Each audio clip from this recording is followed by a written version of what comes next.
আজি মই তিনিটা নতুনকৈ RCC ব্ৰিজ বনাবৰ কাৰণে আধাৰশিলা স্থাপন কৰিছোঁ।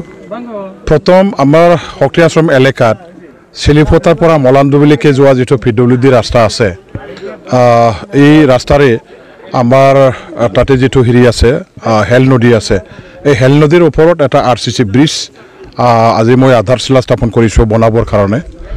লগতে ইয়াৰ পিছত আকৌ আমাৰ চিঙিমাৰীৰ পৰা বেছিমাৰীলৈকে যোৱা ডাইৰেক্ট কোকৰাঝাৰ যোৱা যিটো ৰাস্তা, সেই ৰাস্তাটো তাতে এটা আমাৰ হেল নদীৰ ওপৰত লঙা কি কয় সেইটো এটা খাটৰ দলং আছিলে, সেই খাটৰ দলংটো হলাই RCC নতুনকৈ ব্ৰিজ বনাবৰ কাৰণে আধাৰশিলা স্থাপন কৰিলোঁ।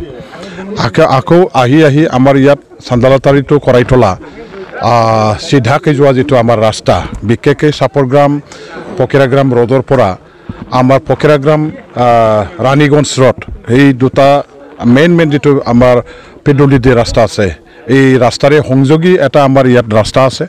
আৰু এই ৰাস্তাত ইয়াত যিহেতু এটা হেল নদী আছে, হেল নদীৰ ওপৰত বহুত দীঘল এটা খাটৰ দলং আছিলে আৰু মানুহবিলাকে এইটো খাটৰ দলঙেদি অহা যোৱা কৰে। খুব ইম্পৰ্টেণ্ট এটা ৰাস্তা হয় আৰু মানুহবিলাকৰ আমাৰ এই অঞ্চলৰ বসবাস কৰা গাৰ্জেনবিলাকৰ যিহেতু সৰু সৰু ছাত্ৰ ছাত্ৰী যিবিলাক মানে হেৰি আছে স্কুলত অহা যোৱা কৰা, এইবিলাকে বহুত কষ্টৰ মাজত আছে। গতিকে এই কাঠৰ দলংটো জৰাজীৰ্ণ অৱস্থা হোৱাৰ কাৰণে সেই দলংখন এতিয়া আমি ডিছমেণ্টেল কৰি আমাৰ RCC দলং বনাব লাগে। ইয়াৰ কাৰণে বহুদিনৰ পৰা এই অঞ্চলৰ ৰাইজৰ দাবী আছিলে। সেই দাবীটো এতিয়া অসম চৰকাৰৰ মুখ্যমন্ত্ৰী ডাঙৰীয়াদেৱৰ কৃপাত আৰু তেখেতে আমাৰ সমষ্টিৰ যিখিনি দলং এইবিলাক নতুনকৈ নিৰ্মাণ কৰিবৰ কাৰণে নতুনকৈ আঁচনি যিটো এটা বিশ্ব বেংকৰ অধীনত ধৰা হৈছে, সেই বিশ্ব বেংকৰ পাণ্ডেৰে এতিয়া ইয়াৰ দলংখন বনাবলৈ লোৱা হ'ল। ইয়াৰে আধাৰশিলা আজি মই স্থাপন কৰিব পাৰিছোঁ। ইয়াৰ পিছত আকৌ আমাৰ পকিৰাগ্ৰাম শ্বহীদ বেদীৰ পৰা খালজাহাৰ দৰামাৰীলৈকে যোৱা যিটো ৰাস্তা খুব একেবাৰে ভাঙি চিঙি চৰমাৰ হোৱা এটা ৰাস্তা আছে, ইয়াৰ ৰিপেয়াৰিঙৰ নামতো চেংচন দিয়া হ'ল। জগদেই আমাৰ মেজপাৰা গাঁৱত আকৌ এটা পাকা ৰাস্তা বনাবৰ কাৰণে চেংচন দিয়া হ'ল। লগতে ষ্টিলা বজাৰৰ পৰা পশ্চিম পিনে আমাৰ কি কয় গঙিয়া নদী যিটো ব্ৰিজ আছে তালৈকে এটা আদৰা হৈ থকা এটা কি কয় ৱাইডেনিঙৰ যিটো এটা কাম আছিলে, ইয়াৰো চেংচন হৈ গ'ল, গোটেইটো টেণ্ডাৰ হৈ গ'ল। আৰু ইয়াৰ পিছত এতিয়া টেণ্ডাৰ এলটমেণ্ট পোৱা ঠিকাদাৰবিলাকে কামটো আৰম্ভ কৰিব লৈছে। গতিকে এই টেণ্ডাৰৰ পিছত যিবিলাকে এলটমেণ্ট পোৱা তেওঁলোকে যিহেতু কামটো আৰম্ভ কৰিব, ইয়াৰ কাৰণে আজি আধাৰশিলা স্থাপনটো কৰা হ'ল।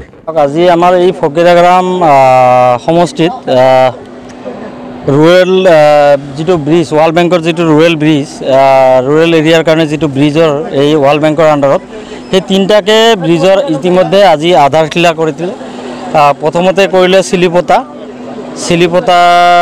চিলিপথাৰ ব্ৰিজটো কৰিলে, দ্বিতীয়তে কৰিলে আমাৰ চিঙিমাৰী আৰু বিচিমাৰী এইটো ব্ৰিজৰ আধাৰশিলা কৰিলে, আৰু তৃতীয়তে আজি ইয়াত চানলাটাৰী কেম্প আৰু আমাৰ কৰাইতলা গাঁৱৰ যিটো সংযোগী দলং, এই দলঙৰ আধাৰশিলা কৰিলে। এই তিনিটাকে দলঙৰ আধাৰশিলা কৰাৰ কাৰণে আমি ফকিৰাগ্ৰামবাসী হিচাপে আমাৰ বিধায়ক মহোদয় ৰবিৰাম ছাৰ ডাঙৰীয়াক আমি ধন্যবাদ যাচিছোঁ।